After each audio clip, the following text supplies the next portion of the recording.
শরীর গৌরাঙ্গ বলিতে হবে পুলক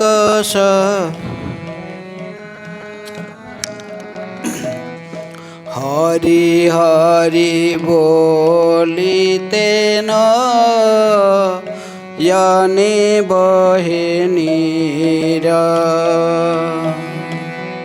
হরি হরি বলিতে নয়নে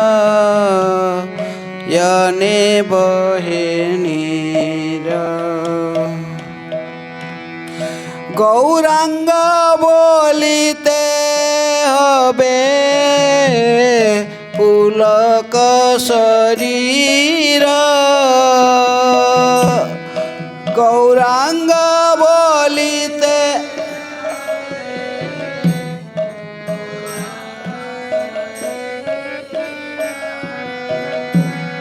হরি হরি বলিতে নয়নে বহে নীর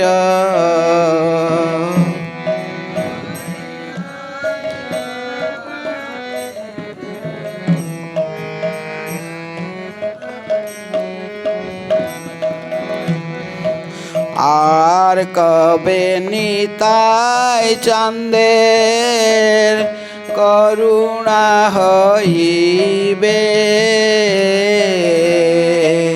আর কবে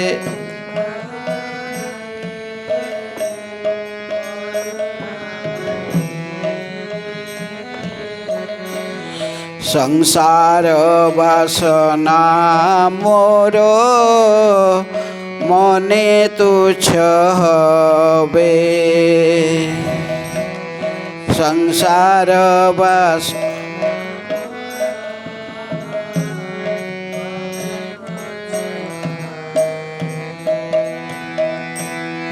বিষয় ছাড়িয়া কবে শুদ্ধ হবে মন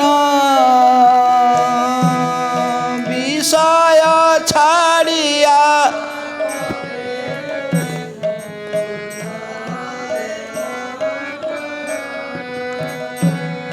কবে হাম হেরব শ্রী বৃন্দাবন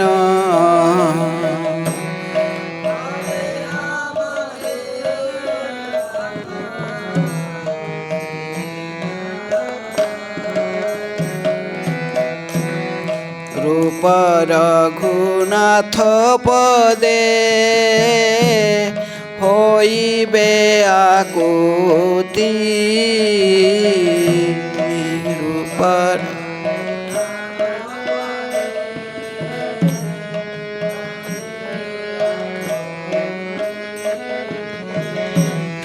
কবে হাম বুঝব সে যুগল পীরতি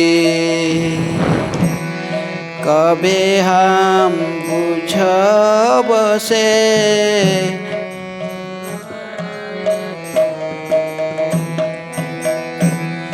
রূপ রঘুনাথ পদে রহু মোর আশ রূপ রঘু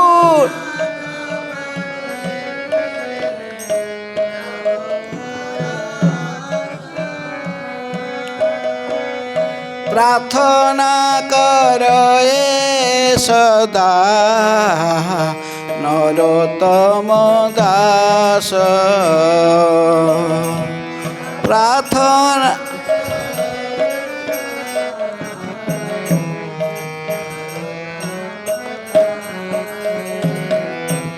গৌরাঙ্গ বলিতে হবে পুলক শরীর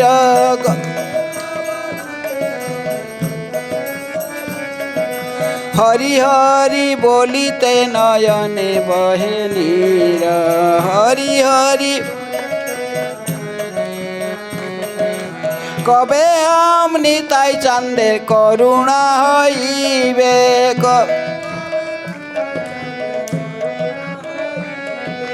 সংসার বাসনা মোর মনে তুচ্ছ হবে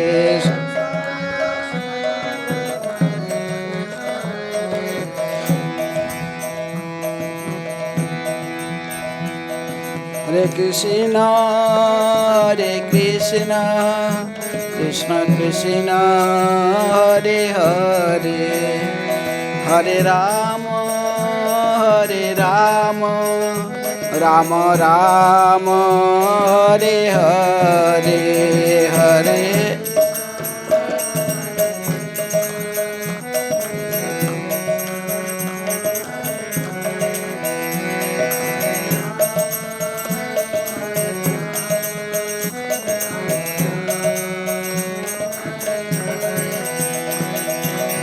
जय राधा माधव कुंज बिहारी गोपी जन वल्लभ गिरिवरधारी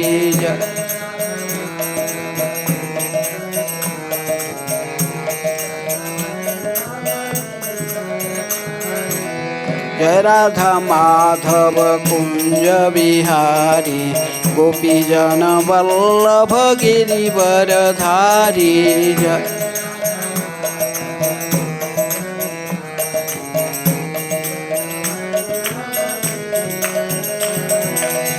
यशोदानंदन व्रज जन रंजन यशोदानंदन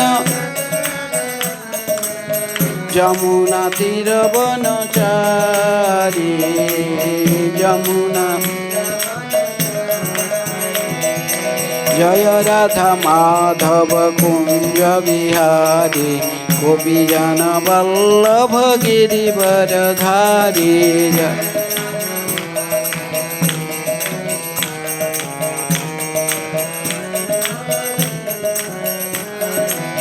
यशोदानंदन व्रज जन रंजन यशोदानंदन जमुना तीर वनचारी जमुना जय राधा माधव कुंज बिहारी गोपी जन वल्लभ गिरिवरधारी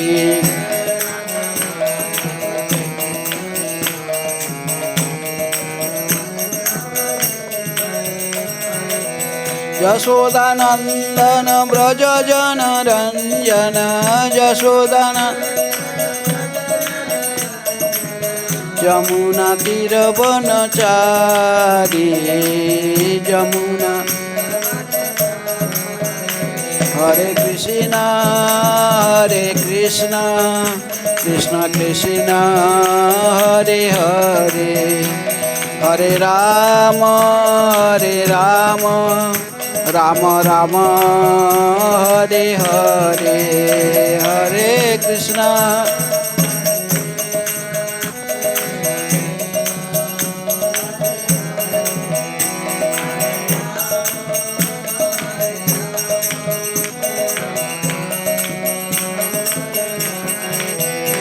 जय गौरनिताय कृष्ण बलराम ललिता विशाखा जय राधे श्याम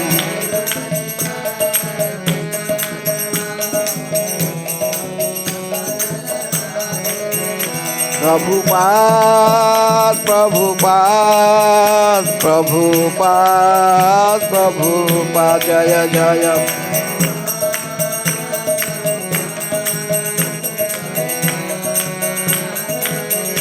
निताय गौर हरि बोल हरि बोल हरि बोल हरि बोल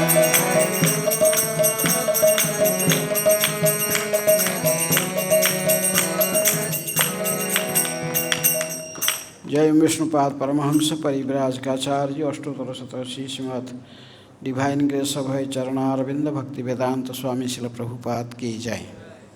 इस्कॉन प्रतिष्ठाता आचार्य डिवाइन ग्रेस शिल प्रभुपाद की जय। अनंत कोटि वैष्णव भक्तवृंद की जय। नामाचार्य शिल हरिदास ठाकुर की जय। प्रेम से कहो श्री कृष्ण चैतन्य प्रभु नित्यानंद श्री अद्वैत गदाधर शिवासादि गौर भक्तवृंद की जय।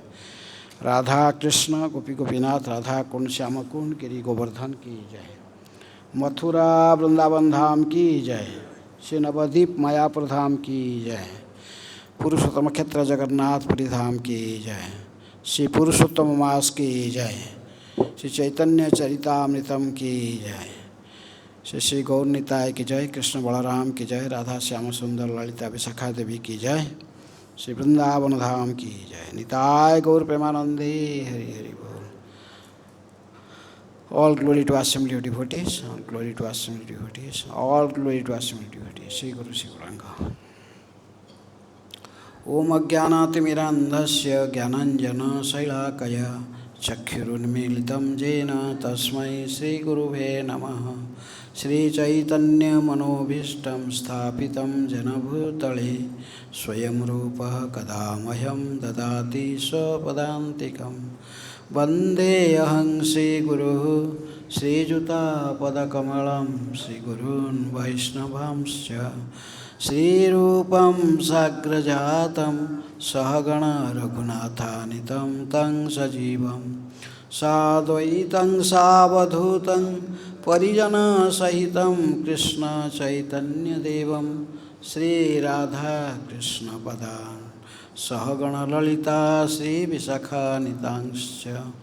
He Krishna Karuna Sindhu Dinabandhu Jagatpate Gopesha Gopika Kanta Radha Kanta Namastute Tapta Kanchana Gaurangi Radhe Vrindavaneshwari Vrishabhanu Sute Devi Pranamami Hari Priye Vancha Kalpatarubhyascha Kripa Sindhubhyeva cha Patitanang Pavanebhyo Vaishnavebhyo Namo Namaha. Namo Om Vishnupadaya Krishna Prasthaya Bhutale Srimate Bhakti Vedanta Swami Niti Namine. Namaste Saraswate Deve Gauravani Pracharine Nirvishesha Sunyavadi Paschatya Desatarine. Namo Mahavadanyaya Krishna Prema Pradayate Krishnaya Krishna Chaitanya Namine Gauratise Namaha.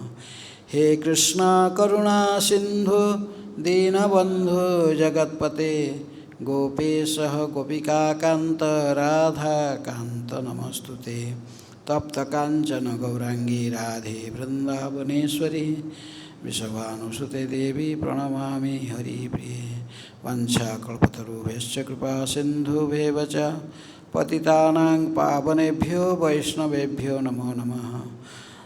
Jaya Jaya Shri Chaitanya Jaya Nityananda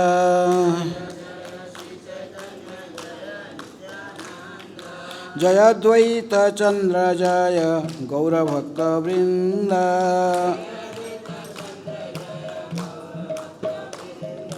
Jaya Jaya Shri Chaitanya Jaya Nityananda Jaya Dvaita Chandra Jaya Gaura Bhakta Vrinda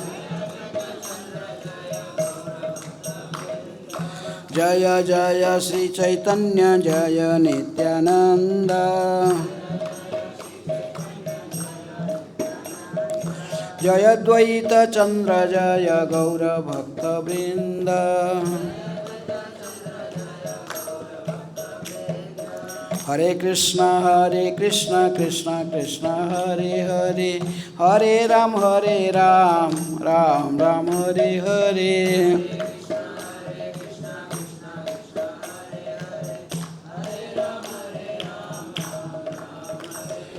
प्रभु कहे इहो है किछु आगे are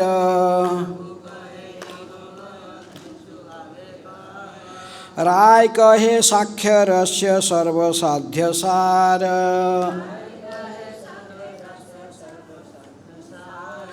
प्रभु कहे इहो है किछु आगे आर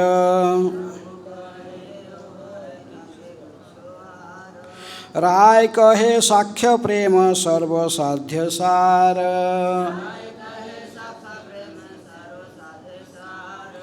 प्रभु कहे इहो है आगे कहो आर। राय कहे साख्य प्रेम सर्वसाध्य सार।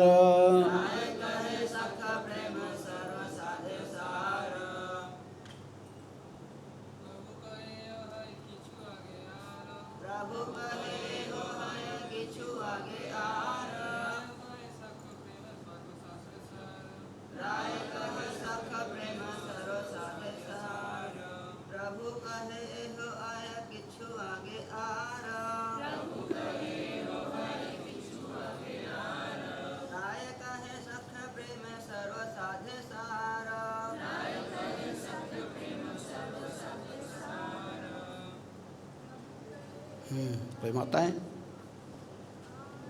प्रभु कहे एहो है किछु आगे आर। राय कहे सखे प्रेम सर्व साध्य सार। प्रभु कहे एहो है किछु आगे आर। प्रभु कहे एहो है किछु आगे आर। राय कहे सखे प्रेम सर्व साध्य सार। राय कहे सखे प्रेम सर्व साध्य सार। शब्दार्थ प्रभु कहे, महाप्रभु ने कहा, इहो है, यह भी ठीक है, किछु कुछ, आगे आगे, आर और।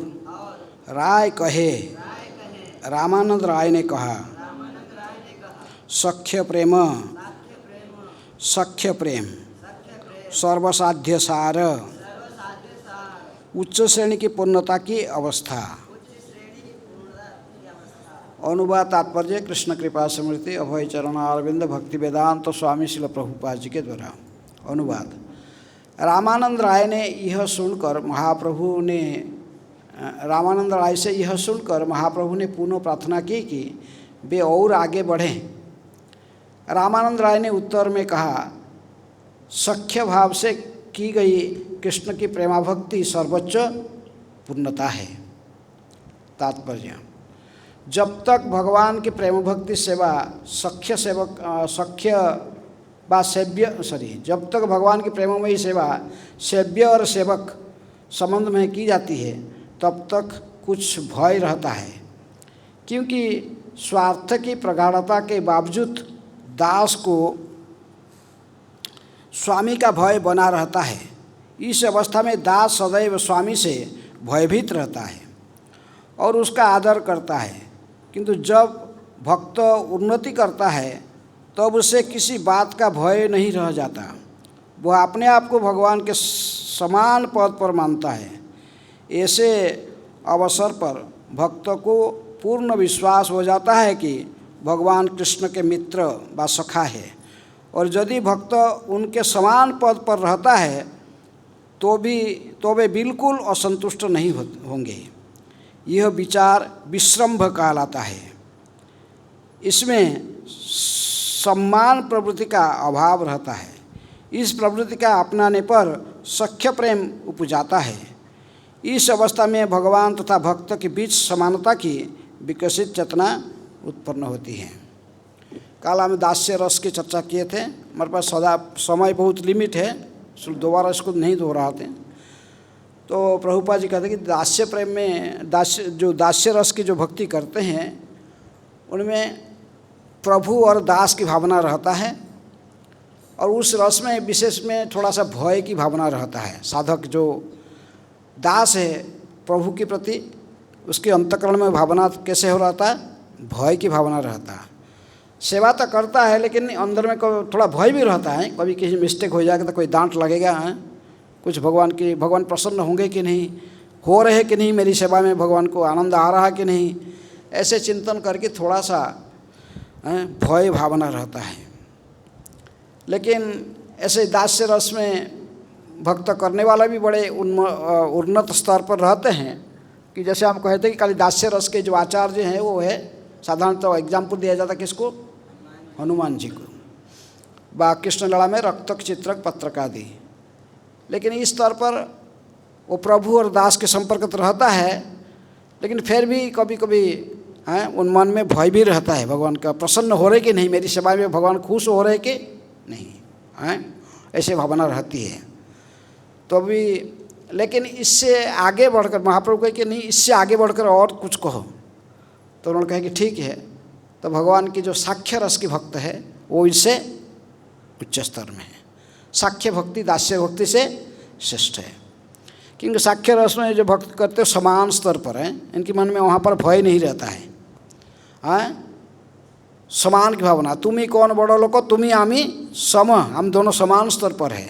जैसे कृष्ण की ग्वाल बाल सखा हैं, ये कृष्ण के साथ अपने समान स्तर पर मानते थे।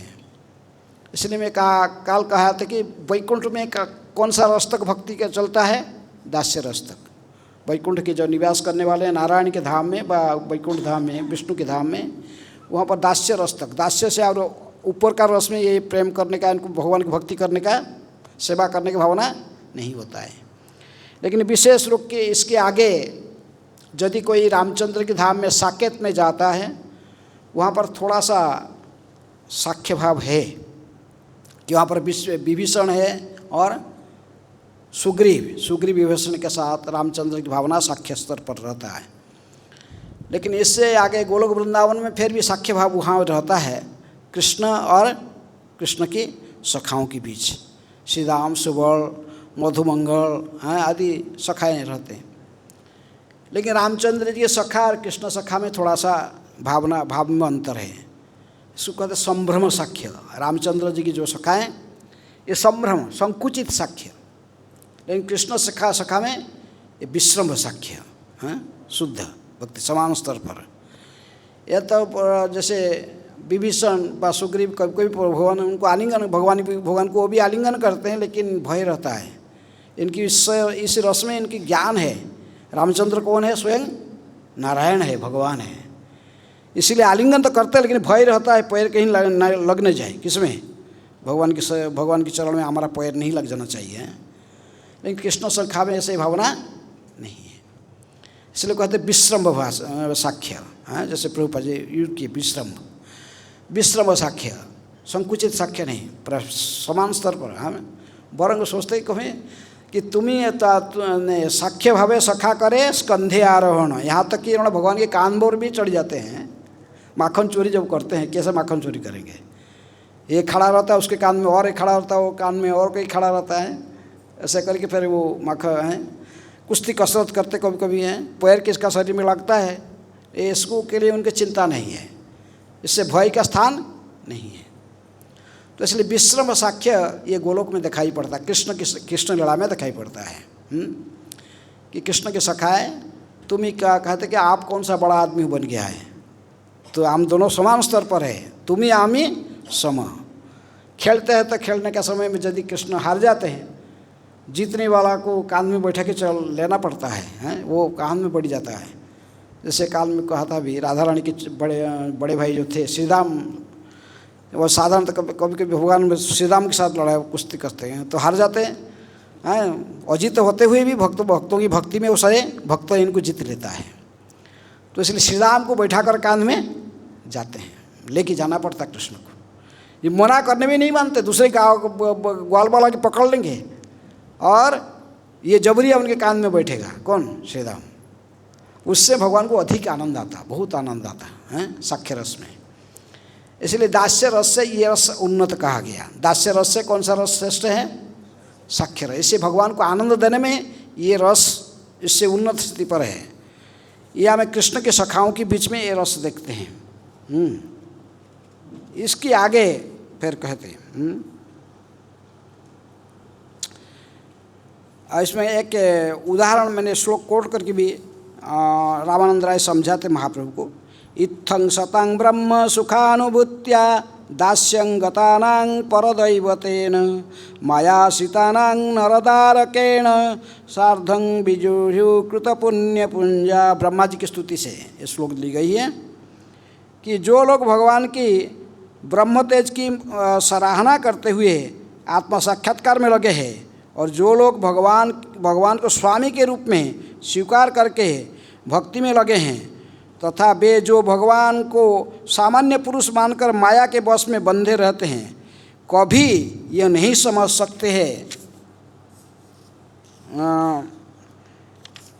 कुछ महापुरुष अनेक पुण्य कर्म की संचित करने के बाद ग्वाल बालों के रूप में भगवान के साथ मित्र बनकर खेल रहे हैं। ब्रह्मा जी ने स्तुति करने का टाइम कह रहे कि इनकी भाग्य देखो, हाँ कृत पुण्य पुंजा, ये कितने पुण्य सुकृति किए हैं पिछले जन्म में। आज इसी कृष्ण की लड़ा में ये लोग ने भगवान की सखा बनकर उनके साथ एक समान स्तर पर लीलाओं को संपन्न कर रहे हैं, भोजन कर रहे हैं, खेल रहे हैं।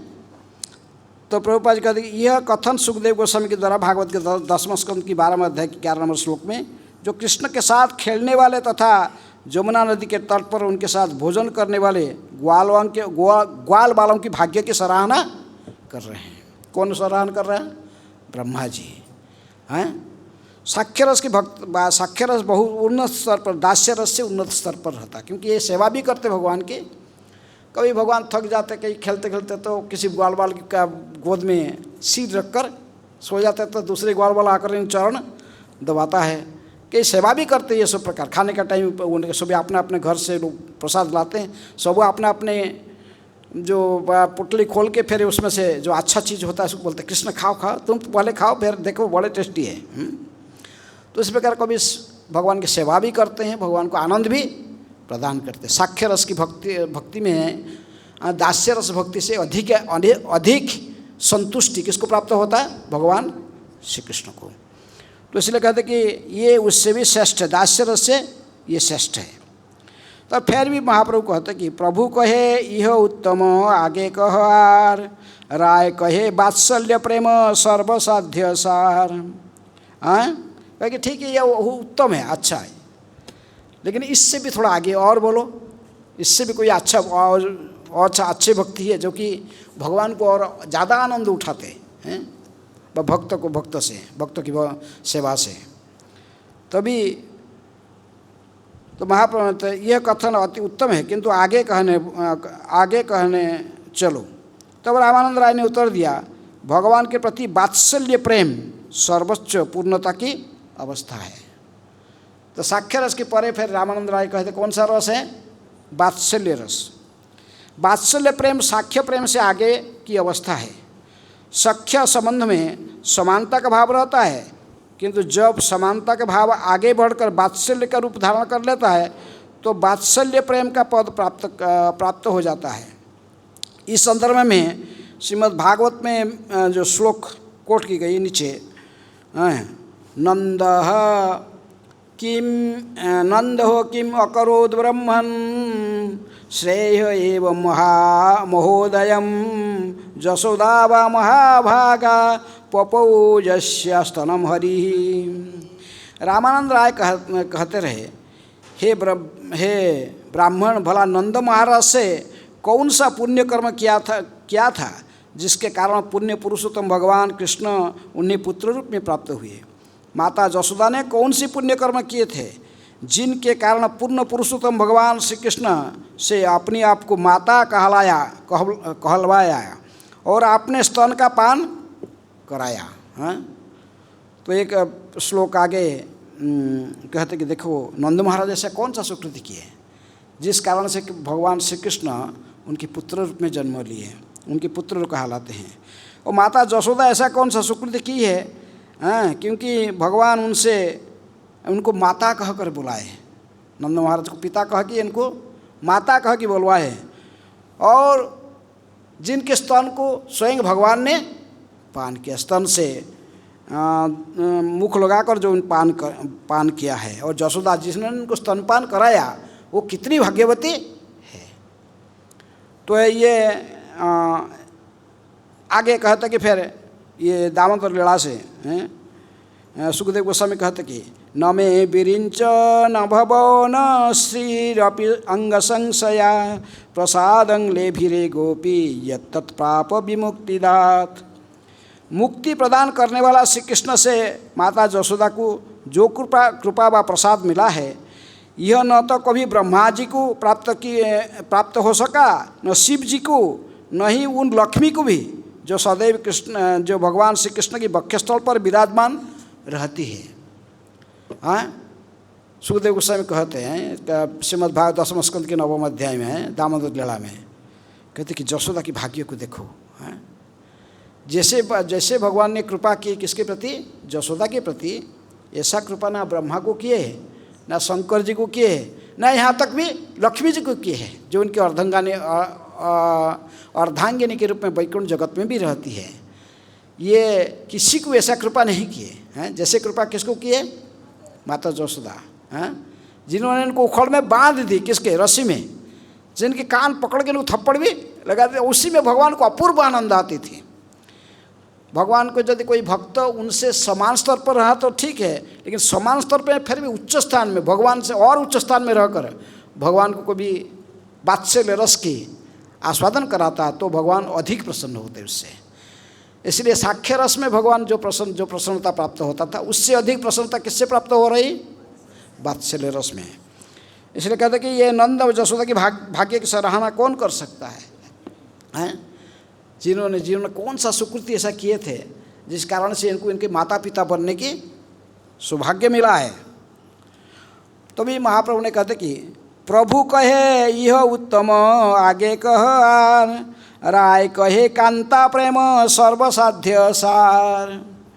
तो महाप्रभु ने कहा कि तुम्हारे कथन उत्तरोत्तर अच्छे होने जा रहा है, किंतु इन सब से बढ़कर अन्य दिव्य रस है जिससे आप अच्छी तरह बतला सकते हैं।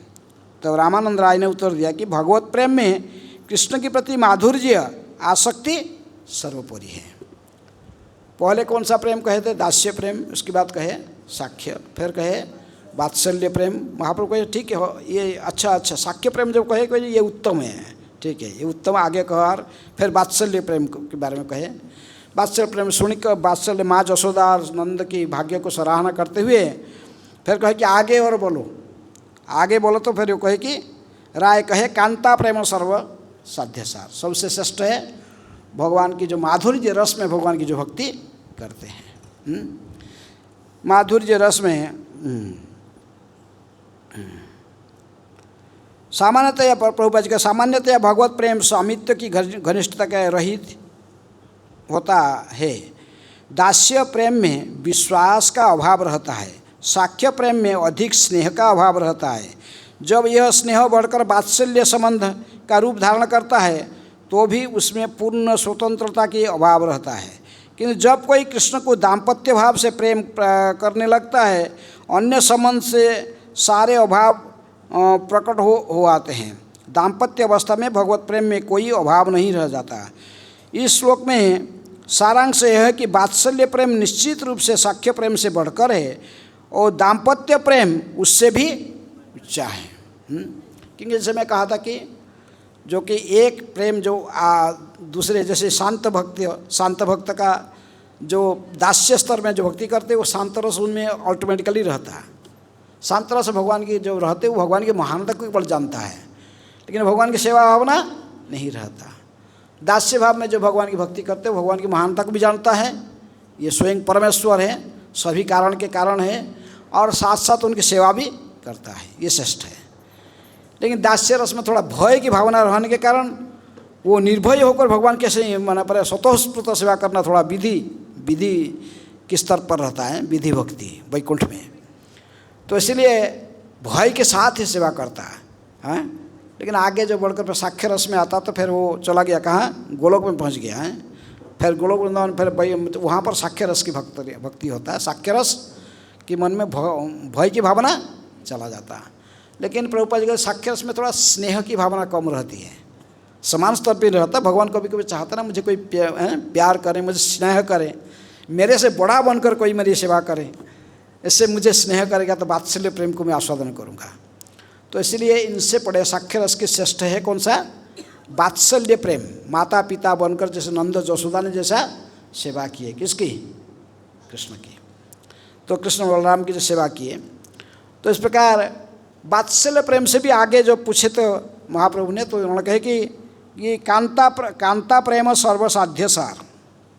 हाँ, कांता जो मैंने माधुर्य रस में, माधुर्य रस दो प्रकार की होती है, एक वह शोकिया स्वकीय माधुर्य और परकीय माधुर्य। स्वकीय माधुर्य में कहा था कि द्वारका की रानियों के साथ भगवान की जैसे संबंध है, पति पत्नी के रूप में संबंध है। लेकिन परकीय भावे जहाँ ब्रजते प्रचार, ब्रज में जो का माधुर्य रस है वो परकीय भाव से, क्योंकि आध्यात्मिक जगत में जो कुछ चल रहा है उसका ठीक उल्टा प्रतिबिंब ये संसार में है। परकीय भाव से कृष्ण को अधिक आस्वादन होती है माधुर्य रस, लेकिन ये जो कुछ आध्यात्मिक जगत में श्रेष्ठ माना जाता है ये सबसे निकृष्ट होता कहाँ? भौतिक जगत में। हाँ, वहाँ पर प्रेमिका के रूप में जो प्रेम करते हैं राधा जो वो भावना, यहाँ यदि इसका कोई इमिटेशन करता है इस भौतिक जगत में इसका, क्योंकि भगवान श्री कृष्ण एकमात्र पुरुष है। पुरुष है संसार में दूसरे कोई नहीं होता है। भोक्ता केवल एकमात्र श्री कृष्ण है। गीता में कहें भोक्ता रंग यज्ञ तपसा सर्वलोक महेश्वरम। लेकिन भगवान ने इसी जगत में यदि उसको कोई इमिटेशन करेगा भगवान के प्रेम को, भगवान सब कुछ एंजॉय करने में सक्षम है, क्योंकि एकमात्र पुरुष है और सारे प्रकृति है उन्हीं को आनंद देने के लिए और सब कुछ है। लेकिन इस बात को साधारण बद्ध स्थिति में जीवात्मा समझ में नहीं आता है। तो इसलिए यहाँ ठीक उल्टा, इसको यदि कोई इमिटेशन करता है उसको निंदनीय कहा जाता है। तो इसलिए कृष्ण की जो प्रेम है माधुर्य प्रेम दो प्रकार के, स्वकीय परकीय। द्वारका में रानियों के साथ में भगवान के साथ संबंध रहता है, और ब्रज में वृंदावन में किस रूप में? प्रेमिका के रूप में। प्रेमिका के रूप में ज़्यादा आनंद अधिक भगवान को प्राप्त होता है। जब भगवान श्री कृष्ण गोपियाँ के साथ रास नृत्य कर रहे थे तब उनके भुजाएं गोपियाँ के गले के इर्द गिर्द उनका आलिंगन कर रही थी। ऐसा दिव्य सुजोग न तो कभी लक्ष्मी जी को प्राप्त हुआ, न कि वैकुंठ की अन्य प्रेयसियों को, न ही स्वर्गलोक के उन श्रेष्ठ सुंदरियों को भी कभी ऐसा ही कल्पना भी कर सकते हैं, जिनकी शारीरिक कांति तथा सुगंधि कमल के फूल जैसी होती है। तो भला उन सांसारिक स्त्रियों के बारे में क्या कहा जाए जो भौतिक दृष्टि से अत्यंत सुंदर है। हाँ, ये संसार में सुंदर जिसको मैंने सबसे, जैसे कोई पशु बंदर के अंदर में, कोई अन्य पशु के अंदर में कोई सुंदर बताता, मनुष्य लोग सोचते ये क्या सुंदर है, बंदरी है। मनुष्य में सुंदर देखते फिर मनुष्य की पत्नी जो स्त्रियां होती है ये सुंदर होता है माना जाता है। लेकिन ये फिर देवलोक में जो जाता तो फिर देवता लोग की जो स्त्रियां होती हैं, जो देवियाँ होते हैं, अप्सरा होते हैं, तो फिर वो इनके सामने मनुष्य का लोक में जो स्त्रियाँ रहती तो कुछ भी नहीं है। वो लोग सोचते हैं क्या है ये, कैसे है। तो फिर लेकिन देवतालोक में जो सुंदरी जो माने जाते हैं, जो अप्सरा आदि होते, देवता देवी होते, उनसे फिर आगे वैकुंठ लोक में जाने से वैकुंठ की जो स्त्रियाँ होते लक्ष्मी आदि, तो उनके सामने स्वर्गों की जो स्त्रियाँ, इनकी सुंदरता कुछ भी नहीं होता।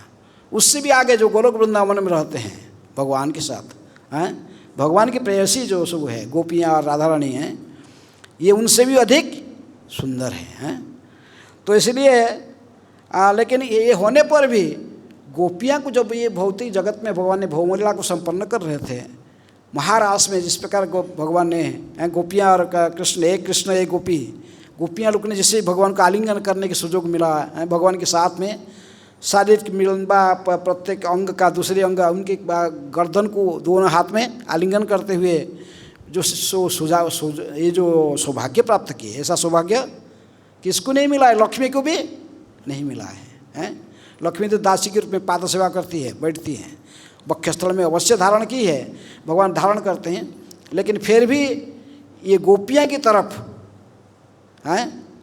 ये सौभाग्य उनको मिला नहीं। किसको नहीं मिला? लक्ष्मी को भी नहीं मिला। इसलिए अभी तक तपस्या करती हैं। कहाँ पर? बिल्लोवन में तपस्या कर रही ना। वो गोपी बनना चाहती है। कौन? गोपी बनना नहीं चाहती, लेकिन भगवान के साथ नृत्य करना चाहती। बोली ये सौभाग्य मुझे मिला नहीं। ये लोग नाच रहे भगवान के साथ, हैं, आलिंगन कर रहे, नृत्य कर रहे हैं, हाँ, एकदम फ्रेंड जैसे, मैंने दोस्त, मैंने गर्ल फ्रेंड कहते ना, भौतिक जगह से कहा, तो ये जैसे नाच रहे, अत्यंत माने अंतरंग संबंध है। ऐसा संबंध तो मेरे को मिला नहीं है। मैं तो कभी भगवान के साथ में नाचने का सुযোগ मुझे मिला नहीं। किसको? लक्ष्मी को। लक्ष्मी सोचते कि मैं भी ऐसा ही भगवान के साथ में नृत्य आदि करूँगा, इसीलिए मुझे गोपी का जैसे सौभाग्य मुझे भी प्राप्त हो जाए। ऐसे बिल्लो वन में बैठकर तपस्या करती है। लेकिन ऐसे करने पर भी लक्ष्मी जी को कैसे ऐसा सौभाग्य कभी मिला ही नहीं। अभी तक वो तपस्या कर रही है, हैं? क्योंकि अपने ऐश्वर्य भाव से रहना चाहती है, हैं? वैकुंठ की जो भावना है, ऐश्वर्य की देवी, इसको मन में भावना है मैं ऐश्वर्य की देवी हूँ, सौभाग्य की देवी हूँ। लेकिन ये तो ग्वाल वाला जैसे गोपियाँ क्या है, साधारण गांव की लड़की है, ग्वालाओं की लड़कियाँ हैं, ऐसे भाव के वो तुच्छ मानती है किसको, गोपियाँ को। इसी कारण से राधा की अनुगत नहीं हो पाती है। जब तक कोई राधा रानी का अनुगत नहीं बनता है तब तक भगवान के माधुर्य रस में प्रवेश करने का अधिकार नहीं होता है। पर क्या माधुर्य में प्रवेश करने की रासेश्वरी कौन है, राधा रानी। उनकी अनुमोदन के बिना उनको जो कोई रास में प्रवेश करने का अधिकार किसी की नहीं रहेगी। इसीलिए अभी तक लक्ष्मी भी तपस्या कर रही है, ये सौभाग्य उनको मिला नहीं है। हाँ, ये दशम स्कंद की 32वें अध्याय के 2 नंबर श्लोक को कोट करके कहते कि तासामाविर्भूत सौरी स्मयमान मुखाम्बुज पीताम्बरधर स्त्रोग्भि साक्षात मन्मथ। गोपियाँ की विरह भावनाओं के कारण कृष्ण पीताम्बर पहने फूलों की माला धारण किए एकाएक उनकी बीच में प्रकट हो गए। उनका कमल मुख मुस्कुरा रहा था और वे कामदेव की मौन को भी आकृष्ट करने वाले थे। इस प्रकार कृष्ण प्राप्ति, आगे कहते कि फिर कृष्ण प्राप्ति उपाय बहुविध है, कृष्ण प्राप्ति तारतम्य बहुत अच्छा है। कृष्ण की कृपा प्राप्त करने की अनेक साधन तथा विधियां हैं। अब उन सारे दिव्य विधियां का अध्ययन सापेक्ष महत्व की दृष्टि से किया जाएगा। लेकिन ये जो रस अब कहा गया, जो जिस रस की भक्त होता है लेकिन वो उसी रस को श्रेष्ठ मानता है। आप हनुमान जी को कहेंगे नहीं तुम सखा बन जाओ, ये अच्छा है, ऐसे जाओ, उससे बड़ा बात है, लेकिन वो नहीं मानेंगे। बोलेंगे नहीं, मैं दास के रूप में ही राम की सेवा करूँगा। है जो जिसकी भक्त वो भी उसका प्रभु को नहीं छोड़ता है। हैं हनुमान जी कभी राम के अलावा दूसरे रूप भी देखना नहीं चाहते। हैं वो उसी रूप में उनकी सेवा करेंगे, दास के रूप में, उनकी वही भावना है। इसलिए कभी कभी तो द्वारका जाते तो फिर कृष्ण को राम बन के बैठना पड़ता है, रुक्मणी को सीता बन के बैठना पड़ता है। लेकिन एक बार भगवान राम रुक्मणी वो उसको बोले, किसको, सत्यभामा बोले तुम भी ऐसे, बोला नहीं, वो अपने स्वरूप में बैठा रहा सत्यभामा बनकर। तो हनुमान जी देखे कि रुक्मणी तो बैठे, सीता बोले सीताराम, तो बस सीताराम। बोले माँ ये कब से, ये नौकरानी कब से नए से आया, नया आ गया आपके पास।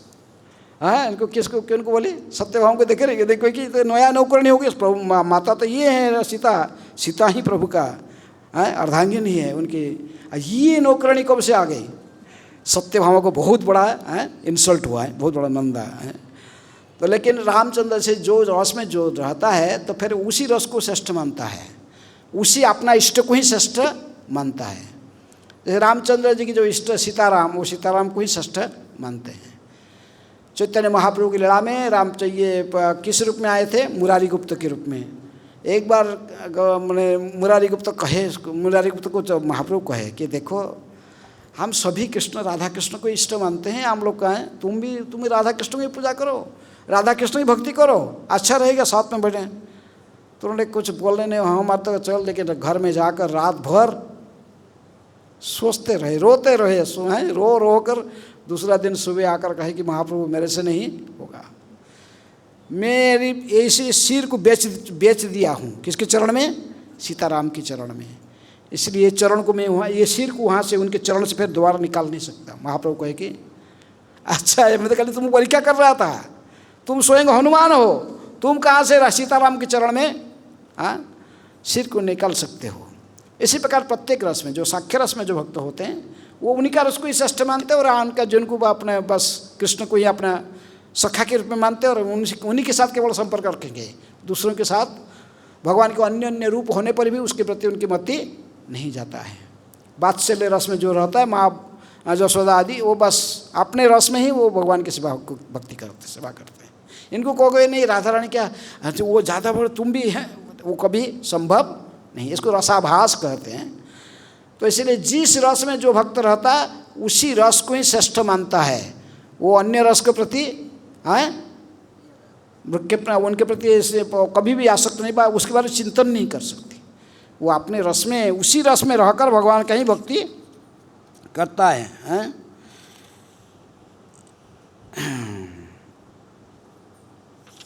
इस पर इसी चारों इसको बहुत डिटेल से फिर समझा गया है, लेकिन हमें इसको सारे पढ़ना फिर आगे। राधा कृष्ण की अंतरंग भक्ति, राधा कृष्ण की जो अंतरंग संपर्क, ये सब उज्ज्वल लवणी में बता गया है, जिसको भक्ति रसामृत सिंधु का सेकंड पार्ट, पहला पार्ट माधुर्य रस के पहला पार्ट को रूप गोस्वामी से लेकर गोस्वामी ने लिखी किसमें, भक्ति रसामृत सिंधु, जिसमें बता गया कि विधि भक्ति बता गया, फिर आगे रागानुग भक्ति बता गया, फिर रागानुग भक्ति, प्रेम भक्ति माने साधन भक्ति, भाव भक्ति और प्रेम भक्ति, इसको चर्चा की गई। लेकिन ये प्रेम भक्ति जो साधन, जो रागानुग भक्ति की जो सेकंड पार्ट, राधा कृष्ण की जो अंतर्गत भक्ति है, संबंध है, तो उसको उज्ज्वल लवणी में विशेष रूप में व्याख्या की है।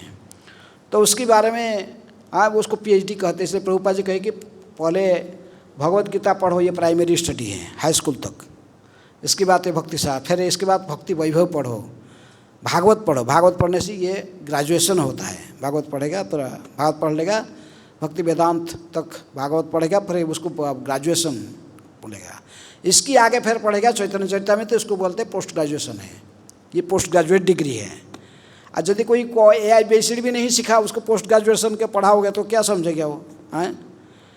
इसके आगे फिर PhD, जैसे उज्ज्वल लवणी आदि अन्य ग्रंथ जो सब लिखे गोस्वामी लोग ने, चैतन्य रूप गोस्वामी, जीव गोस्वामी, सनातन गोस्वामी और विश्वनाथ चक्रवर्ती ठाकुर आदि सब रसशास्त्र लिखे हैं। रसाचार्य कहते हैं किनको, रूप गोस्वामी को, रूप गोस्वामी कहते हैं रसाचार्य। तो वो फिर PhD है, उसको रिसर्च फिर बाद में करना है। लेकिन यहाँ पर उसी टॉपिक को दी गई है जिसको रूप गोस्वामी ने अपने उज्ज्वल लवणी में आदि में चर्चा की गई है। विदग्ध माधव, ललित माधव आदि अन्य हैं, उसको उस चर्चा यहाँ पर की गई है। क्योंकि हमें तो कृष्ण को केवल जानते हैं किसके पुत्र के रूप में, देवकी पुत्र। कृष्ण किसका पुत्र है, देवकी और वसुदेव। चैतन्य महाप्रभु कहते रूप गोस्वामी को, जब उन्होंने ललित माधव ने संपूर्ण भगवान के जीवन को एक ही पुस्तक में लिखना चाहते थे, हैं, तो सपने में आए इनको। महाप्रभु जाते थे, वो पुरी जा रहे थे, रास्ता में सत्यभामापुर उड़ीसा में, उड़ीसा बॉर्डर में आता है, तो वहाँ पर रात्रि विश्राम कर रहे थे। तो महाप्रभु ने उनकी सत्यभामा ने सपने में आगे कहे कि ये रूप क्या कर रहा तू, हैं, ये दोनों सब इकट्ठी नहीं करना, एक ही का नाटक करके तुझे तो सारे माने कृष्ण का सब लीला लिखोगे, ब्रज की लीला, मथुरा लीला और सब द्वारका लीला उसी में एक में करोगे, फिर तो हीरोइन तो कौन बन जाएगा, राधा रानी। तो मेरा क्या होगा, कौन बोला, दोनों अलग करना, वृंदावन लीला अलग और द्वारका लीला अलग। फिर जब पुरी में आए, पुरी में भगवान ने चैतन्य महाप्रभु देखे कि कुछ लिख रहे हैं, बोले कि ये ठीक नहीं है। कृष्ण एक जदु संभूत जस्तु ब्रजेंद्र नंदन, वृंदावन परित्यज्यं स क्वचित नैव गच्छति। बोले नहीं, ये दोनों एक ही नहीं है। वसुदेव कृष्ण और नंदनंदन कृष्ण, जसोदानंदन कृष्ण, ये दोनों एक ही नहीं है। ये दोनों को ब्रज के बाहर मत करो, कृष्ण को ब्रज के हैं, ब्रज के बाहिर न कर, कृष्ण को बाहिर न करियो ब्रज हिते, ब्रज साड़ी कृष्ण कभू न जाए कहाँ ते। ब्रज छोड़ के कृष्ण कहीं नहीं जाता है। हाँ, इसलिए आप ब्रजमंडल परिक्रमा करोगे तो अक्रूर घाट देखोगे, अक्रूर घाट से डिवाइड होता है, वहीं अक्रूर घाट से आज उस साइड को मथुरा, इस साइड को वृंदावन। कहते कि भगवान कभी भी वृंदावन त्याग कर नहीं जाते हैं। भगवान जो अवतार लेकर आते हैं जसोदानंद के रूप, उनके साथ में सारे अवतार समा के रहते हैं। लेकिन जब जाते फिर वो अक्रूर घाट तक पहुँच जाते, वो वासुदेव कृष्ण मथुरा में जाते हैं, लेकिन जसोदानंदन कृष्ण ब्रज में ही रहते हैं। ये सब फिर वो डिटेल है। इसके आगे बढ़कर गोपियों के साथ में जितने सारे अंतरंग संबंध, फिर समस्त गोपियों में श्रेष्ठ कौन है, राधा रानी। हैं, सर्व राधा रानी ही समस्त गोपियाँ में सर्वोत्तमा है। हाँ, इसलिए कहते कि अनयाराधित नृणांग भगवान हरिरीश्वर यन्नो विहाय गोविंद, इसका आगे क्या, प्रीतयाम हरत रहो, जो वो कहते हैं कि ये जितनी भी गोपियाँ जो राधा रानी को देखे थे रास महाराज की बात में, जब ये सभी गोपियाँ लोग ने कृष्ण को ढूंढते ढूंढते पहुँचते थे भगवान तक, कृष्ण सभी रास के सभी गोपियों को छोड़कर अकेले एक गोपी को लेकर भाग गए थे। किसको? राधा रानी को लेकर भाग गए थे। ना तो डिटेल मैंने पूरा डायरेक्ट नहीं लेकिन लिखा है कि अनया आराधित है। इस भगवान को सबसे, भगवान की सर्वश्रेष्ठ आराधिका है ये, जिसको भगवान ने लेकर अकेले ही अंतर्ध्यान हो गए। हम सभी गोपियों को छोड़कर उसी को एकांत में लेके चले गए हैं, गोपियाँ लोग ने कहे। तो इस प्रकार भगवान की जितनी भी गोपियाँ प्रेयसी, अन्य प्रेयसी, लेकिन सर्वश्रेष्ठ उसमें से कौन है? श्रीमती राधिका। तो राधा रानी के कंसारी, जब गीत गोविंद में इसको भी कोट भी की गई है, गीत गोविंद में जयदेव गोस्वामी कहते हैं, कंसारी तब संसार वासना बंध श्रृंखलाम राधा माधाय हृदय तत्यज ब्रज सुंदरीम। सारे ब्रज सुंदरी को छोड़कर राधा रानी को वक्षस्थल में धारण करते हुए कंस की अरी कौन है? कृष्ण लेकर अकेले ही रास के बीच में अंतर्ध्यान हो गए। गीत गोविंद में इसको जयदेव गोस्वामी वर्णन करते हैं। राधा रानी के मान तोड़ने के लिए भगवान ने एक बार गए, कभी कभी राधा रानी मान ही नहीं बनती, भगवान को बहुत वो अच्छा लगता है, राधा रानी के मान धारण करने से कृष्ण को बहुत अच्छा लगता है। तो इसे मान धारण करने के समय में राधा रानी के जो स्वभाव है, इसको डिटेल इसमें जो वर्णन की गई, इसको बहुत हायर स्टडी है। तो हम इसकी चर्चा भी करने के लिए हमारे पास टाइम भी नहीं है, बोलने से साधारण इसको चर्चा सबके सामने भी क्या नहीं जाता है, लेकिन फिर भी हम आपको समय होता तो फिर थोड़ा बहुत हम इसकी चर्चा करते हैं, लेकिन समय हमारे पास भी नहीं है। लेकिन हमें जानना चाहिए कि जितनी प्रकार की भक्ति है, शांत, दास्य, साख्य, वात्सल्य, माधुर्य, इनमें से सर्वश्रेष्ठ कौन सा है? माधुर्य। प्रेम में सब कुछ है, क्योंकि दासी के रूप में गोपियाँ अपने दासी के रूप में भगवान की सेवा भी करते हैं। ये साख्य के सखा के समान उनके जंगल में एकांत में भगवान के साथ घूमते भी हैं, भगवान की सेवा भी सब करते हैं। ये वात्सल्य में राधा रानी केवल रास में रचाती, जब रास में केवल नाचती है ये नहीं है। राधा रानी का कुकिंग सबसे बेस्ट है, भगवान को सबसे अच्छा लगती है। अच्छे बनाकर प्रसाद कुकिंग करके प्रत्येक दिन जाती कृष्ण कुकिंग करने, सुबह हैं, चाहे बरसाना में रहे कि जावट में रहे, कहीं भी जाए, प्रत्येक दिन कृष्ण किसकी कुकिंग खाते हैं? राधा रानी के हाथ की ही कुकिंग खाते हैं। इसलिए माधुर्य ये वात्सल्य रस में भी है, भगवान के अच्छे तबियत कैसे अच्छा रहेगा, क्या करेगा, कैसे कौन बनाना, ये चिंतन भी रहता है। तो इसलिए माधुर्य रस के अंदर शांत भी है, दास्य भी है, साख्य भी है, वात्सल्य भी है, और फिर कांता भाव से मैंने परकिया, शोकिया परकिया, दोनों भावना है। जो शोकिया भाव से जो रुक्मिणी आदि रानियाँ, उनसे श्रेष्ठ भाव है किसकी? राधा रानी है। क्यों द्वारका में भगवान ने कभी द्वारकाधीश के रूप में एकांत में रानियों के साथ शयन करते हुए भी पलंग के ऊपर, यानी कभी कभी रात्रि में पुकारते हैं, क्या इसका नाम उच्चारण करते हैं? राधे राधे राधे राधे राधे राधे, कभी कोई प्रणाम करते हैं। रानी सोचती ये राधा कौन है? हमें दिन रात इतनी इनकी सेवा करते हैं, लेकिन ये इनको नहीं है, ये हमारा नाम तो कभी नहीं बोलते ही है, ये राधे राधे कौन कर रही, वो राधा कौन है? राधा रानी के समान सेवा करना संभव नहीं है, किसी के नहीं।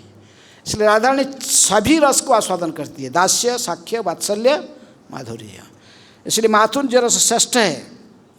इसके आगे आगे महाप्रभु कहते हैं, इसीलिए तो मैं आया था आपके पास में आके सब सुनने के लिए। मुझे सर्वम भट्टाचार्य ने भेजा था, मुझे ये सब रहस्य पता नहीं था। कौन कह रहे? महाप्रभु। लेकिन वो कह रहे कि राम बोलते ये तो बना, लेकिन आप तो प्रकृति में जो बोला रहे मैं वही बोल रहा हूँ।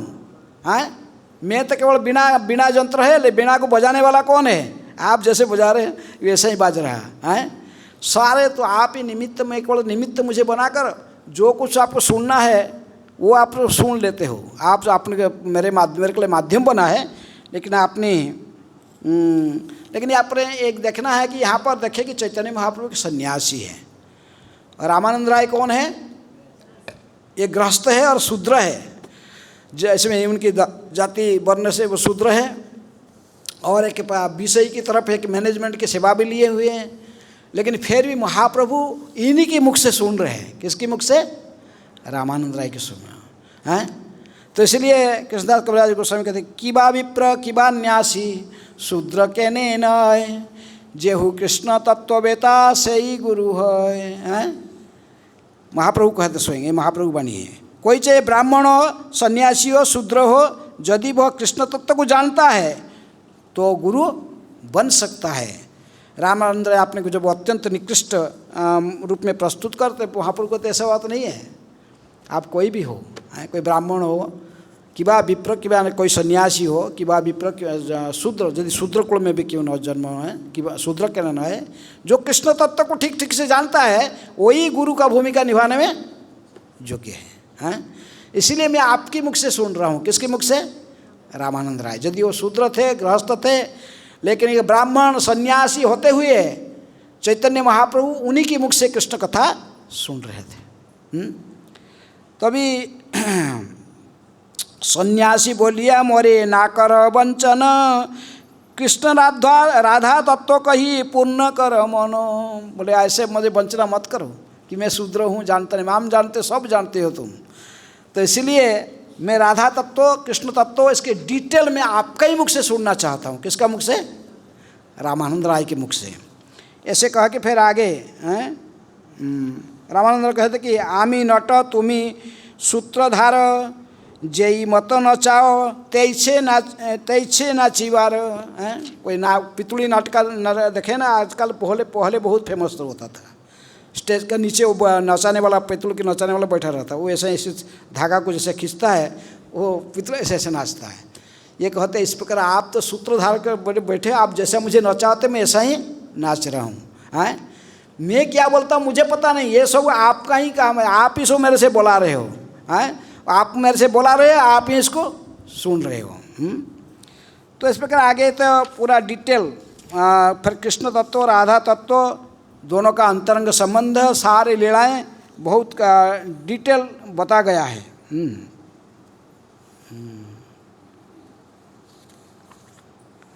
इसको हम पढ़े हैं। इस जितने कहते फिर ये महाप्रभु और बोलते आगे कह रहा, आगे कह और आगे कह। महाप्रभु को तो मेरे को इससे कोई आदमी नहीं मिला जो इससे भी आगे बोलता है। लेकिन मैं भी क्या करता, मैं कुछ जानता नहीं, लेकिन आप ही सो मेरे को माध्यम बनाकर मेरे से बुला रहे हो और स्वयं सुन रहे हो। लेकिन फिर भी आप ऐसा आगे और क्या बोलूँ।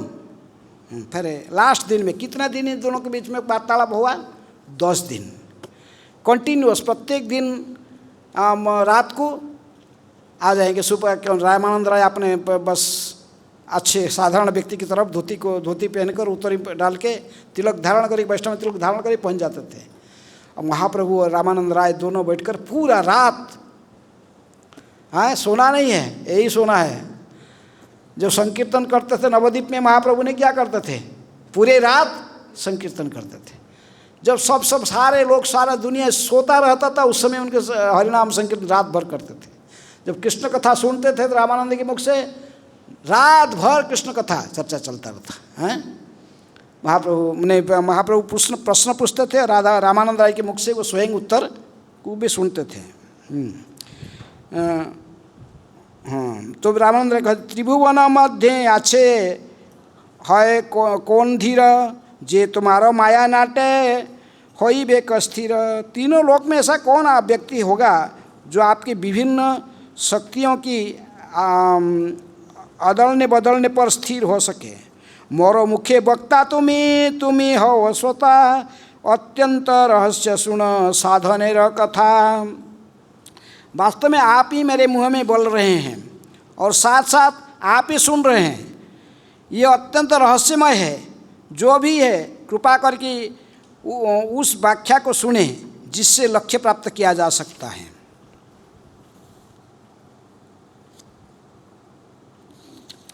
राधा कृष्ण लीलाएं अति गूढ़तर दास्य वात्सल्यादि भावे ना है गोचर। राधा कृष्ण की जो लीला है, ये जो दास्य रस की भक्ति करने वाला बा साक्ष्य रस की बा वात्सल्य रस की भक्ति करने वाला लोगों को गोचर नहीं हो सकता। लेकिन फिर भी आप जो बोला रहे तो मैं इसको कह रहा हूँ।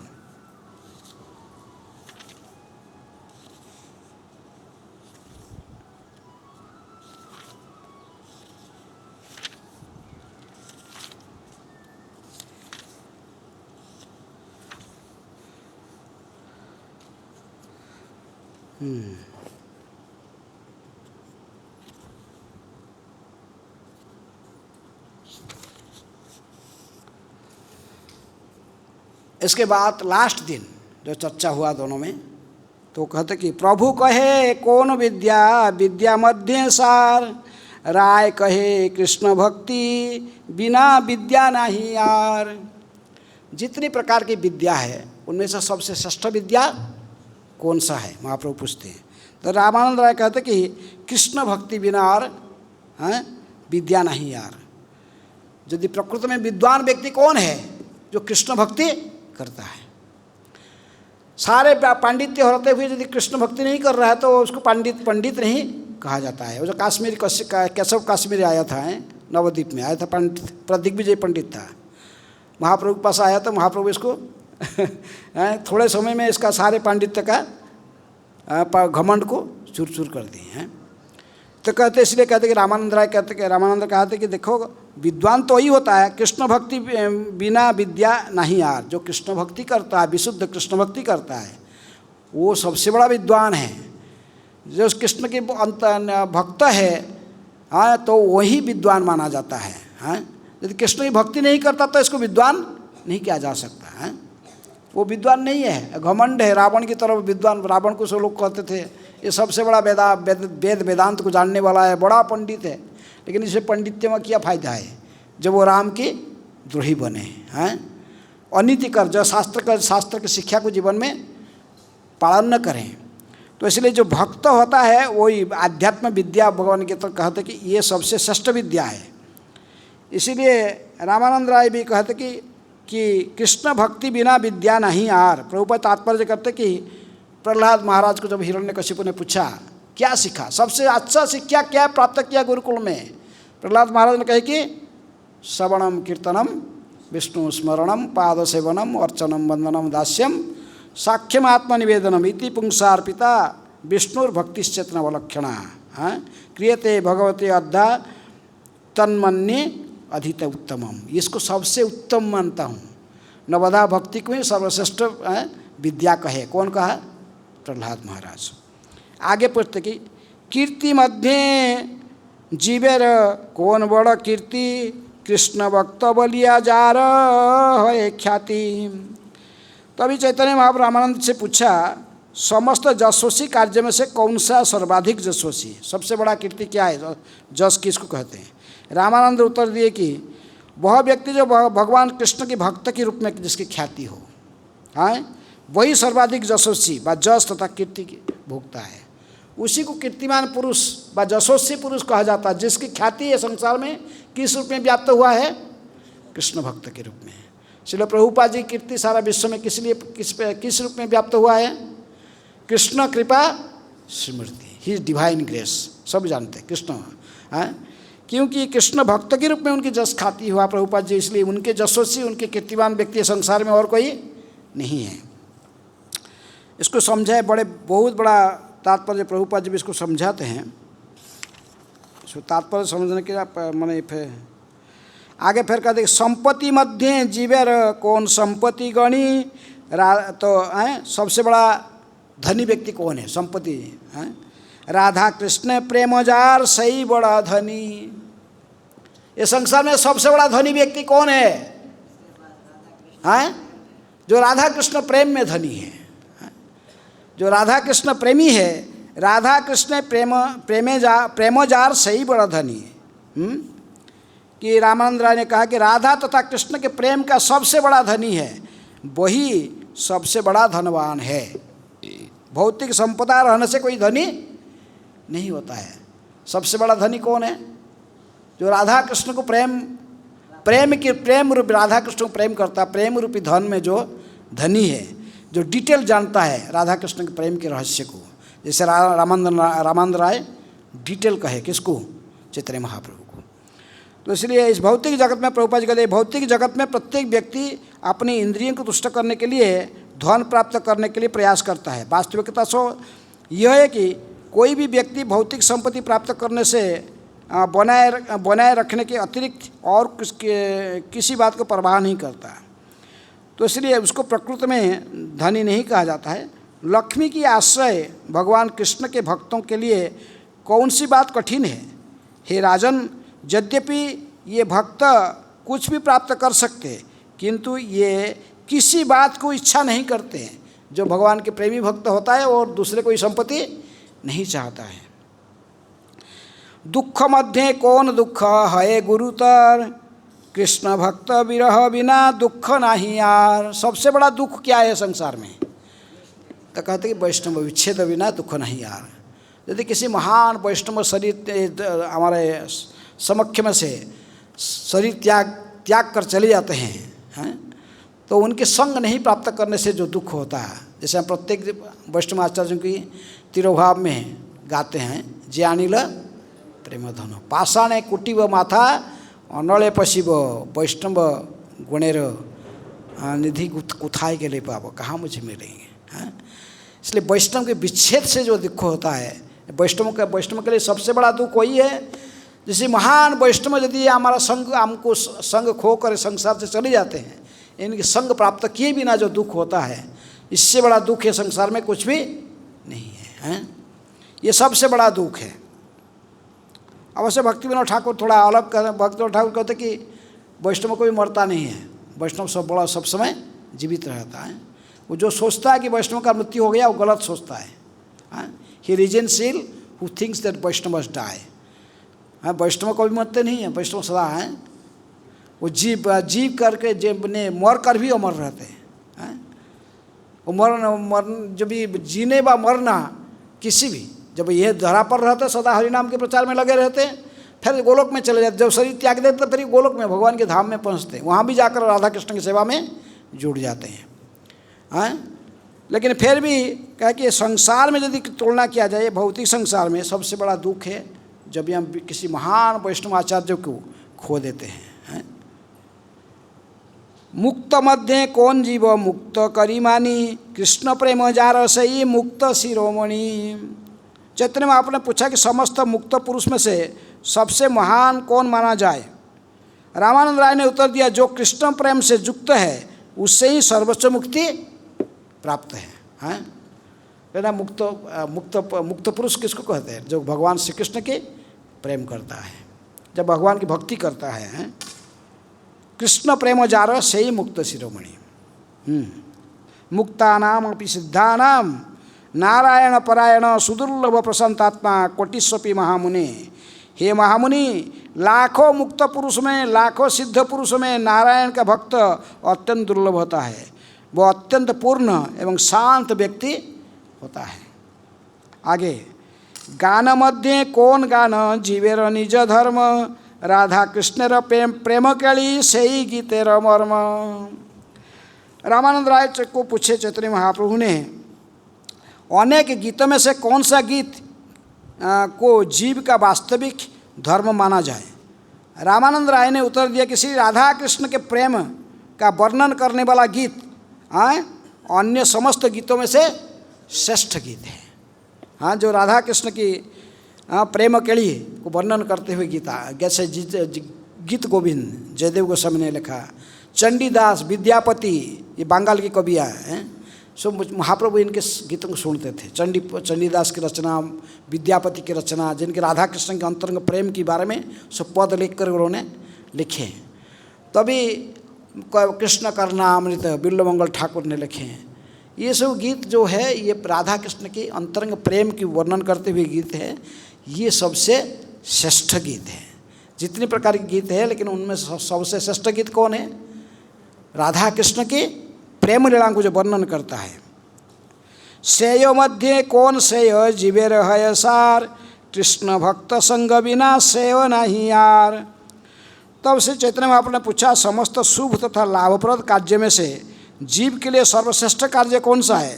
रामानंद राय ने उत्तर दिया, एकमात्र शुभ कार्य कृष्ण भक्तों की संगति करना है।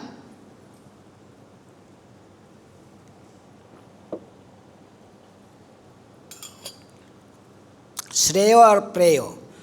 श्रेय का अर्थ है जीवन का लक्ष्य, जिसके माध्यम से हम भगवान को प्रसन्न करते हैं। भगवान को प्रसन्न करना प्रकृति में हमारा असली जो लक्ष्य है जीवन का। प्रेय का अर्थ श्रेय के बहुत माने बहुत लेट में हमको प्राप्त होते। भगवान कृष्ण प्रेम इतना आसान मिलता नहीं है, लेकिन प्रेय इंद्रिय तृप्ति के साधन को प्राप्त करने लोग लगे हुए भौतिक दृष्टि से। तो इसको प्रेय जो इंद्रिय तृप्ति में जो सहायता करने वाला जो प्रेम जो है वस्तु, उसको प्रेय कहते हैं। श्रेय कहते हैं जिसको भगवान को प्रसन्न करने वाला है, भक्ति का लक्ष्य है जो। तो इसीलिए जितनी प्रकार की माने हम कहते श्रेय चीज़ है, उसमें से भी श्रेष्ठ है भगवान भक्तों की संगति करना। यही श्रेय, यही जीवन का लक्ष्य होना चाहिए। हाँ, तादेरे चरण से भी भक्त सनिवास, जन्म है यही अभिलाष। एकमात्र अभिलाषा भक्तों की रहता है।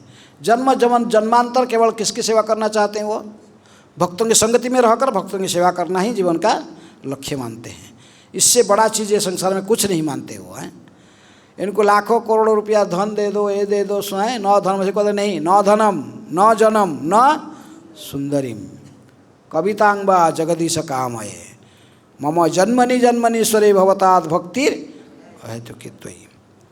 तो इसलिए कहते कि इसके आगे फिर कहते कहार स्मरण जीव करिबे अनुक्षण कृष्ण नाम गुण लीला प्रधान स्मरण। श्री चैतन्य महाप्रभु ने पूछा सारे जीव किसका निरंतर स्मरण करें? हैं, किसको स्मरण करना चाहिए हमेशा?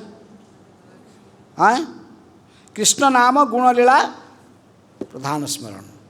कृष्ण के नाम गुण लीला है, जन्म कर्म लीला, किसका चिंतन करना चाहिए सदा? भगवान श्री कृष्ण का। स्मरण करने की मुख्य वस्तु सदैव भगवान श्री कृष्ण के नाम गुण तथा लीलाएं हैं। प्रभुपाद जी लिखते कि तस्मा सर्वात्मना राजन हरि सर्वत्र सर्वदा श्रोतव्य कीर्तितव्यश्च स्मर्तव्य भगवानिनाम। सुखदेव गोस्वामी ने कहा जीव का कर्तव्य है कि प्रत्येक परिस्थिति में पुरुषोत्तम भगवान के सदैव स्मरण करें। सारे मनुष्य को भगवान का श्रवण कीर्तन तथा स्मरण करना चाहिए। श्रवण का आचार्य कौन है? कौन सदा भगवान की श्रवण करके भगवान के बारे में जीवन को सार्थक बनाया? परीक्षित महाराज। कीर्तन के आचार्य कौन है? सुखदेव गोस्वामी। स्मरण का आचार्य कौन है? प्रहलाद महाराज। तो इसलिए अंते नारायण स्मृति है।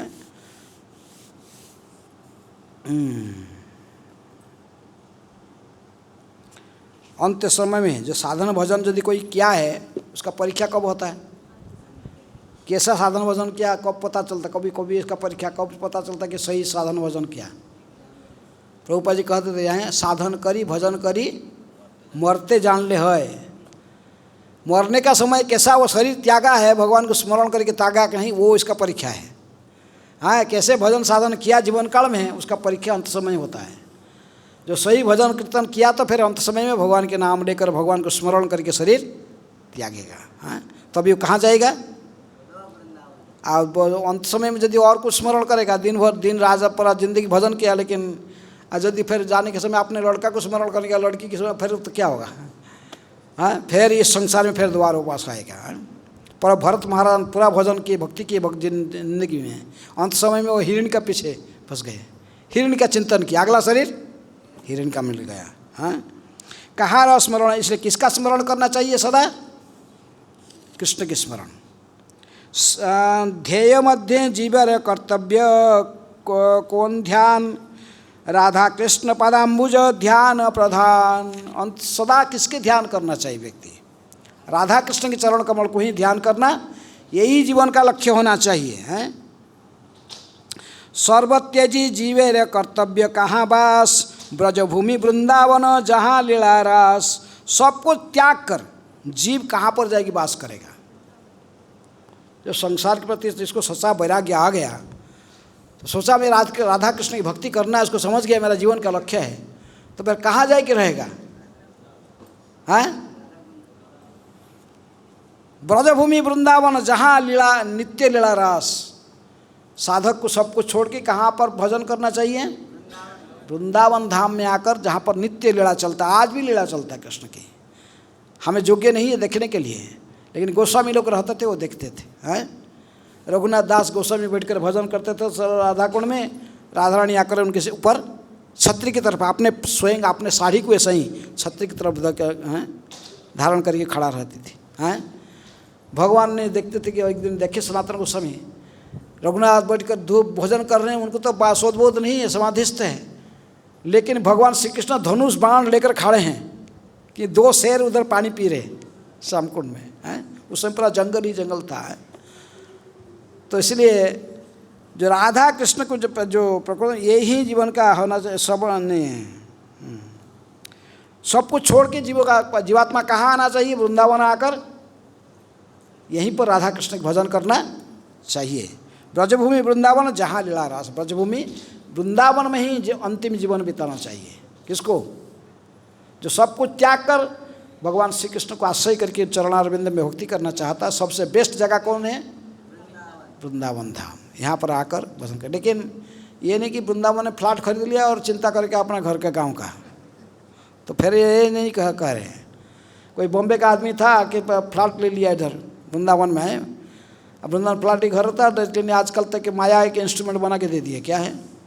मोबाइल है, आईफोन मोबाइल। फिर वो उससे दिन रात बात करेगा किसके साथ? दिन रात वृंदावन में शरीर है, मन कहाँ पर है? बॉम्बे में। उसको नहीं कहते, ये कहने के लिए नहीं, ये नहीं कहते कि इसी को ब्रजवास नहीं कहते। वो वो वहाँ का वासी है, कहाँ का?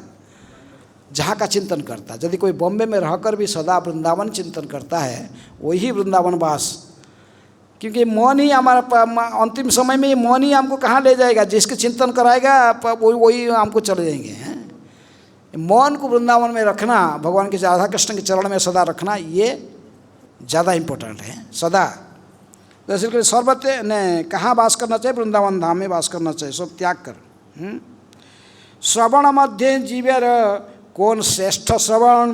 राधा कृष्ण प्रेम केली कर्ण रसायन। सबसे श्रेष्ठ कौन सा? जितनी हम वस्तु हम सुनने के लिए हमको इच्छा होता है, आप बात जो कुछ सुनते हैं, इसे सबसे श्रेष्ठ श्रवण क्या है? राधा कृष्ण के प्रेम के लिए, इनके अंतरंग जो प्रेम के लिए प्रेम है, उसी को श्रवण करना, ये प्रकृति में कर्ण रसायन, ये कान के लिए रसायन है, महोषधि है।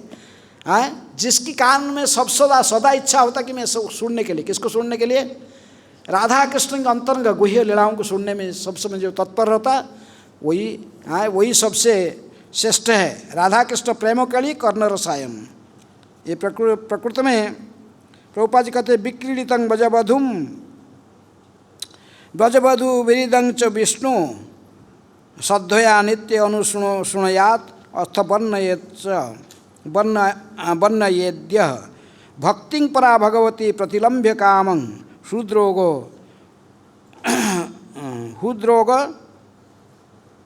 हृद्रोगम अस्वापहनोति अचिरेण धीर। ये लास्ट श्लोक है। कौन सा? श्रीमद् भागवत में है, गोपी गीत में। हाँ, 10वां स्कंद 33 अध्याय, गोपी गीत तो 31 में, 33 अध्याय की 39 नंबर श्लोक है। भगवान कहते कि ब्रजवधू भक्ति परा, ब्रजवधू रास पंचाध्याय के अंतिम श्लोक है।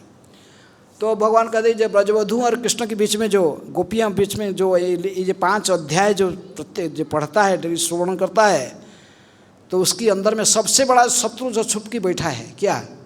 काम। हाँ, ये काम रोग संपूर्ण रूप में की ओर हो जाता है। संपूर्ण रूप में संसार में स्त्री पुरुष की आसक्ति ये नष्ट हो कि भगवान राधा कृष्ण के चरण में आसक्ति हो जाता है। हृदय रोग, यही हृदय का रोग है, आकर्षण। स्त्री का आकर्षण पुरुष में, पुरुष का आकर्षण स्त्री में, मैथुन आकार जीवन। ये आसक्ति से यदि कोई मुक्त होना चाहता है, ये क्या करना चाहिए? इसको दिन रात राधा कृष्ण के अंतर्गत लीलाओं को श्रवण करना चाहिए। राधा कृष्ण के प्रेम कड़ी को यदि वो श्रवण करेगा तो इसके भौतिक इंद्रिय तृप्ति की वासना है सब नष्ट हो जाएंगे।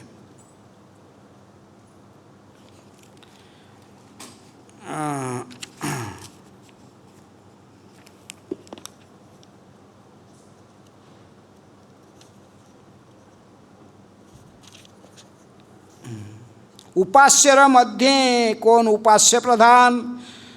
श्रेष्ठ उपास्य जुगल राधा कृष्ण नाम। जितने भी हमें उपास्य करते हैं, पूजा मैंने हमको आराध्य करते हैं, हमारा आराध्य मानते हैं, इनसे श्रेष्ठ कौन है?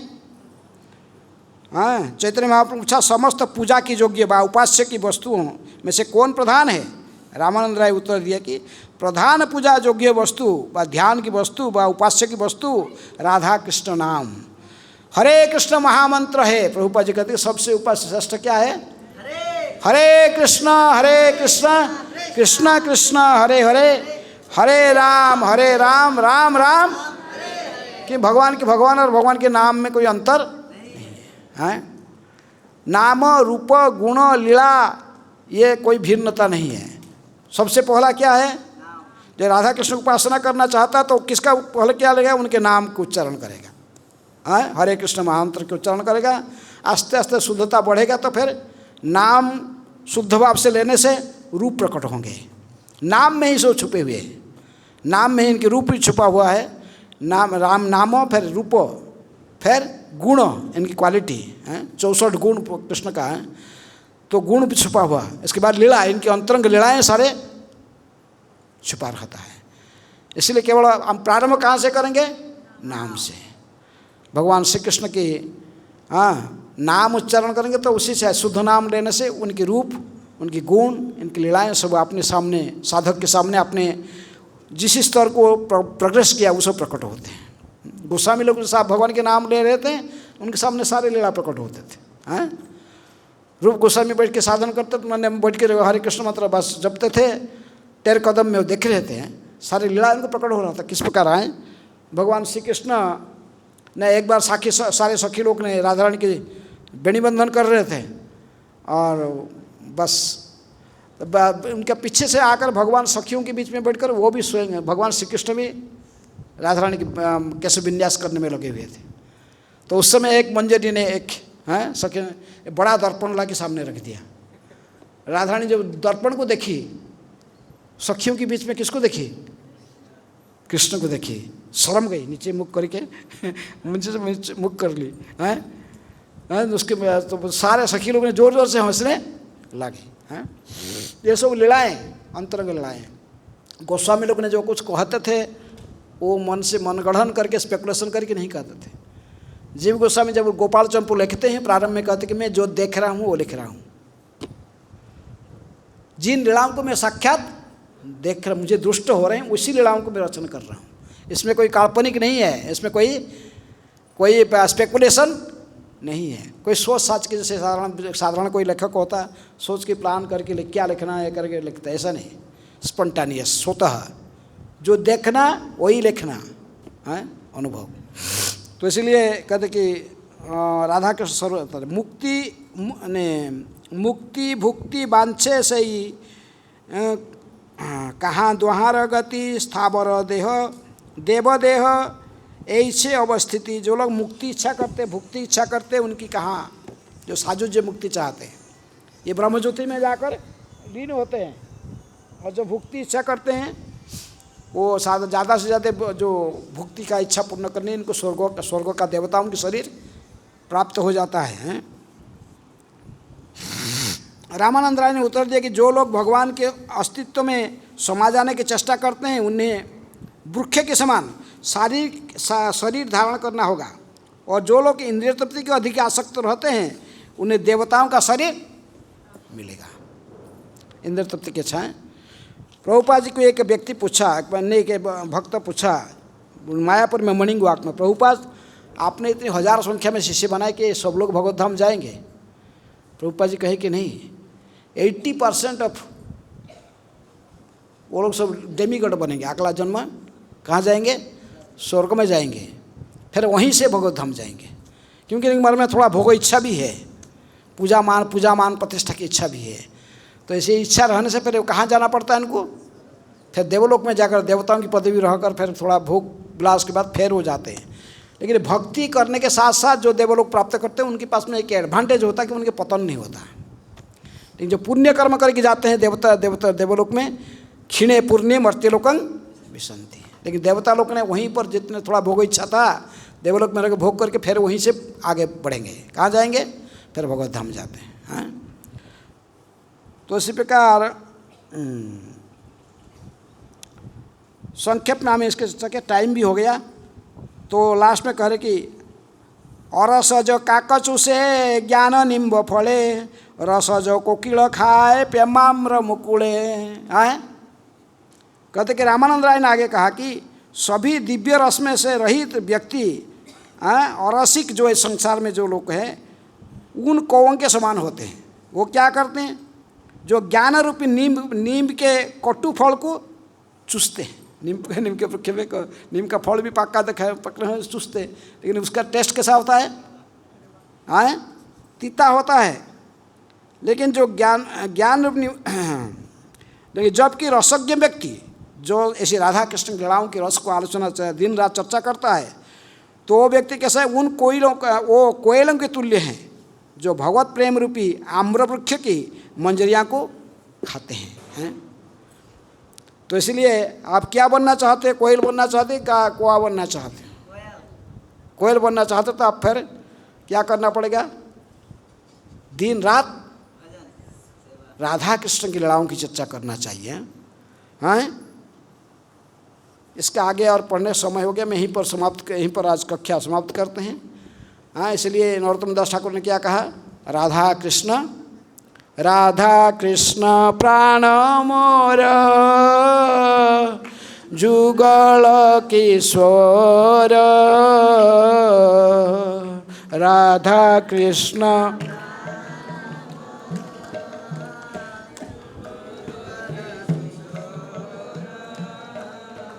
जीवने मरणे गति आर नहीं मोर,